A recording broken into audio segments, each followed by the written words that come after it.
कुफार जो है वो पहाड़ियों के ऊपर जो है उन्होंने मोर्चा जन भी हुए थे। किसी ने दूर से देखा कि अल्लाह के नबी तो गुजर गए हैं। अब वो आया ऊपर से नीचे आकर पहुंचा और कहा भाई किधर हो, क्या है, तुमने देखा नहीं अल्लाह के नबी तो गुजर गए। उन्होंने हमें तो खबर ही नहीं है।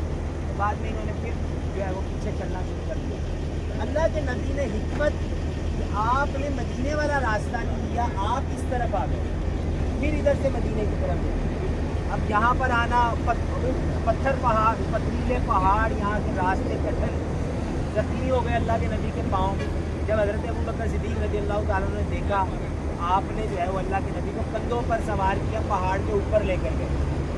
फिर चंद बातें जैसे पहले अर्ज़ की कि फिर इसी पहाड़ के अंदर, गार के अंदर 3 रातें हज़रत अबू बकर सिद्दीक़ रज़ी अल्लाह ताला ने अल्लाह के नबी के साथ यहाँ ठहरे। उसी दौरान जो है अल्लाह के नबी करीम सल्लल्लाहु अलैहि वसल्लम आराम फरमा रहे थे। गोद में सर था हज़रत अबू बकर सिद्दीक़ रज़ी अल्लाह ताला अन्हु की। अपने सांप ने जो है काटना शुरू कर दिया। सुराख कई थे इस गार में। पहले हज़रत अबू बकर सिद्दीक़ अंदर गए, उन्होंने उन सुराखों को अपना कपड़ा फाड़ फाड़ के बंद कर दिया। जो एक सुराख बच गया उस पर पाँव रखा हुआ था। अब सांप काट रहा है, काटता जा रहा है, आपने पाँव नहीं हटाया कि मेरे नबी करीम सल्लल्लाहु अलैहि वसल्लम के आराम में खलल ना आ जाए। लेकिन दर्द की शिद्दत है, कैफियत है। उस कैफियत के अंदर हज़रत अबू बकर सिद्दीक़ रज़ी अल्लाह ताला अन्हु के आंखों से आंसू बह गए। जब आंखों से आंसू बहे तो नबी करीम सल्लल्लाहु अलैहि वसल्लम के रुखसार पर गिरे। तो अल्लाह के नबी बेदार हुए, पूछा ऐ सिद्दीक़ किस चीज़ का गम है। हज़रत अबू बकर सिद्दीक़ रज़ी अल्लाह ताला अन्हु ने फ़ौरन जो है वो अर्ज़ की, विदा का अबी व उम्मी या रसूल अल्लाह सल्लल्लाहु अलैहि वसल्लम, आप पर मेरे माँ बाप कुर्बान, मेरे तो पाँव पे किसी मोदी जानवर ने काट दिया। अब ये सवाल पूछना कि क्या हुआ है सिद्दीक़, इसमें कुछ भी हो सकता है।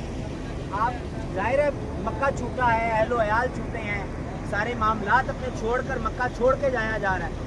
आपने फ़ौरन जो है अर्ज़ की कि आप पर मेरे माँ बाप कुर्बान, मेरे पाँव पर किसी मोदी जानवर ने काट दिया। तो अल्लाह के नबी ने लुआब दहन लगाया, दर्द का असर भी गया, जहर का असर भी ज़ाहिर हुआ।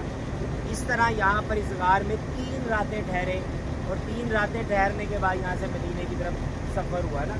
3 रातें यहाँ रुके। उस दौरान हज़रत अबू बकर सिद्दीक़ रज़ी अल्लाह ताला अन्हु के बेटे रोज़ाना मक्के में से आकर मक्के वालों की खबरें देते थे कि अब कुफ़ार क्या बातें कर रहे हैं, क्या प्लानिंग्स कर रहे हैं। इसी तरह हज़रत अबू बकर सिद्दीक़ रज़ी अल्लाह ताला अन्हा की बेटी जो है वो रोज़ाना खाना लेकर ऊपर गार में जाकर लेकर आया करते।